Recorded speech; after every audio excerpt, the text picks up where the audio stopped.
Hi guys, வாங்க சில்லுன்னு ஸ்லோவாக லிக் பண்ணி சாப்பிட்ற மாதிரி ஒரு பாப்ஸ்டிக்கல் செய்வோமா? அதுக்கு ஃபஸ்ட்டு 250 ml மில்க் எடுத்திருக்கேன். இதுக்கு 2 table spoon boost powder, 2 table spoon sugar. இது எல்லாத்தையும் சேர்த்ததும் நம்ம மிக்சர் ஜாரில் வச்சு நல்லா பீட் பண்ணி எடுத்துக்கலாம். இப்போது இந்த மாதிரி பாப்ஸ்டிக்கல்ஸ் மோல்டு இருக்கும், இதை வாங்கிக்கோங்க. இப்போ நான் இந்த 250 mlக்கு எனக்கு 4 பாப்ஸ்டிக்கல்ஸ் வரும். இதில் கொஞ்சம் கம்மியாக ஊற்றுங்க, ஏன்னா நமக்கு எடுக்க கஷ்டமாக இருக்கும். இப்போ ஒரு 6லேருந்து 8 மணி நேரம் ஃப்ரீசரில் ஃப்ரீஸ் பண்ணி எடுத்தாச்சு. இப்போது ஒரு பாத்திரத்தில் தண்ணி எடுத்துக்கோங்க. இந்த மோல்டு அப்படியே அதில் ஒரு நிமிஷம் வைங்க.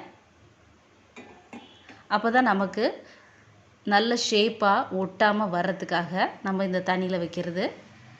ஸோ நம்ம வீட்டில் இருக்க பொருட்களை வச்சு நம்ம குழந்தைங்களுக்கு நம்ம எந்த ப்ரிசர்வேட்டிவ்ஸும் ஆட் பண்ணாமல் செஞ்சு கொடுக்கும்போது நமக்கும் ஹாப்பியாக இருக்கும்.